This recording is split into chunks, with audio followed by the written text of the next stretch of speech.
Thank you very much, Mr. Chairman. Mr. Secretary, let's just come back to Jose Ibarra, if we can. You know who that is.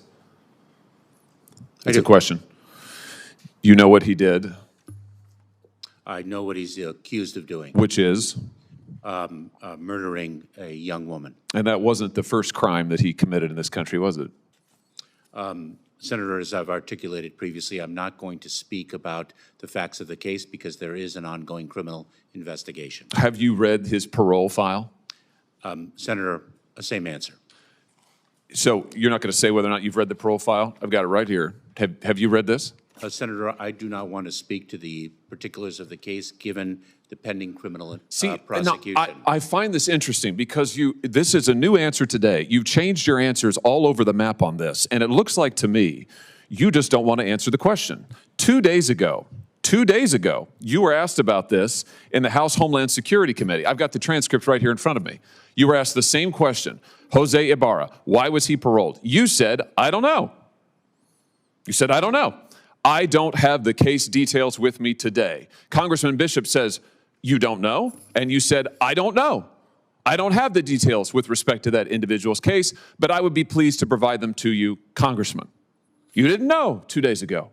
Now, interestingly, on April the 10th, 6 days before that, you gave Senator Katie Britt a different answer. She asked you the same question. She said, why was Jose Ibarra paroled into the United States? You said, and I quote, Ranking Member Britt, there was no derogatory information of which we were aware. So you were happy to comment on the case then, on April the 10th. By April the 16th, you had developed amnesia, and today you say you just won't comment. So which is it, Mr. Secretary? Now that we have the file, I'll tell you what the difference is. Congressman Bishop didn't have the parole file, and Senator Britt didn't have the parole file, and now we do have the parole file. And now we all know that the reason he was paroled into this country was because lack of detention capacity, which, as you and I both know, is not a valid reason under the statute. And now that we know that for sure, this is right out of the parole file. Here it is. Subject was paroled due to detention capacity at the Central Processing Center in El Paso, Texas. Now suddenly you don't want to talk about it. This is extraordinary. It's also a pattern with you. So let me just try one more time. Have you read the parole file? Senator, I'm going to give the same answer, and let me say it. Well, which one? Are you going to give me the answer you gave to Senator Britt? Or are you going to give the answer you gave to Congressman Bishop? Or the answer you gave to Senator Paul? Or do you want to try a fourth one?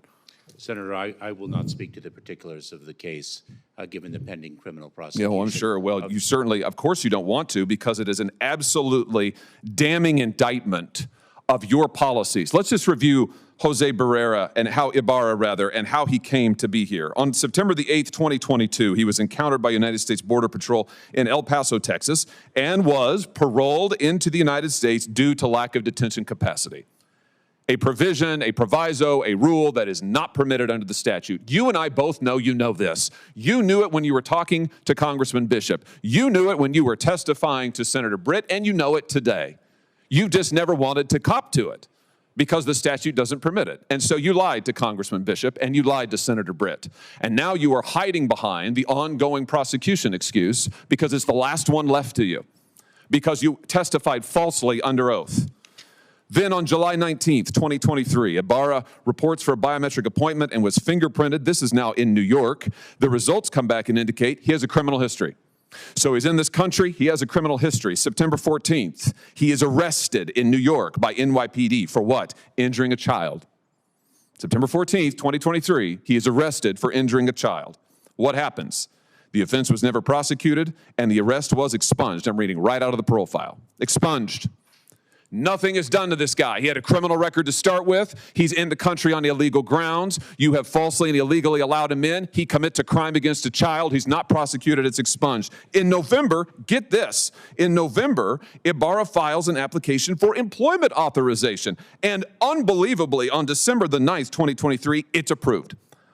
So this is your policies in action, Mr. Secretary. A criminal is permitted into this country on grounds flatly not permitted, flatly contradictory to the statute. He commits a crime against a child, and then he gets a work permit. He gets a work permit. You want to know why all of the jobs in the last 2 or 3 years have gone to illegal migrants? Working people in this country can't get a job, their unemployment rate's high. Why? Because of things like this. And then what's he do? Well, we all know that in February, he commits the heinous crime against Laken Riley. Is this a record that you are proud of? Senator, you've misstated some facts. I have read from the parole file, which you have said you don't recall, don't have, you miscited. I'm reading from it. It is right here. And I've just, pursuant to the speech and debate clause, I have just read it into the record. And the reason is, you have lied repeatedly to Congress and to the American people about this. They deserve to know. And the only way they're going to know is if I tell them. I've just told them. It's in the record now. I've read it verbatim from the parole file. Verbatim. I just want to know, why did you change your story so often? Why didn't you just answer honestly to Congressman Bishop and Senator Britt? Senator, I am confident that justice will be vindicated in the criminal prosecution of the case. Well, hopefully he'll get more of a trial than you got. Otherwise, there'll be no justice for anyone at all. Let me ask you something else. Travis Wolf, do you know that name? Not off the top of my head. Travis Wolf is a 12-year-old boy from Missouri. This is him.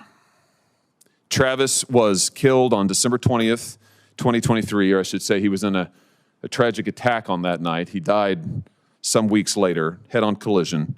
The person driving the vehicle, who's now been charged with 6 criminal counts, is Indrina Bracco. Do you know who that is? I do not, but let me communicate that I know that all of our hearts break for the family of this young boy who died in that accident. Well, she's an illegal migrant here from Venezuela.